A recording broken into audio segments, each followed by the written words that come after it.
Here's a mindset shift that can change your catering sales. Stop thinking of catering as a bigger takeout order. Start thinking it as feeding an event.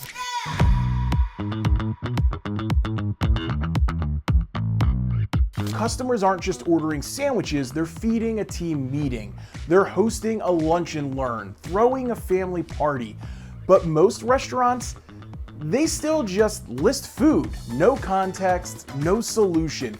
Want to see it done right? Look at Panera. Their catering menu is designed around occasion. Lunch for the group, office lunch packages, boxed meals, sandwich trays, bundled to serve meetings and teams, not just individuals. The message is clear.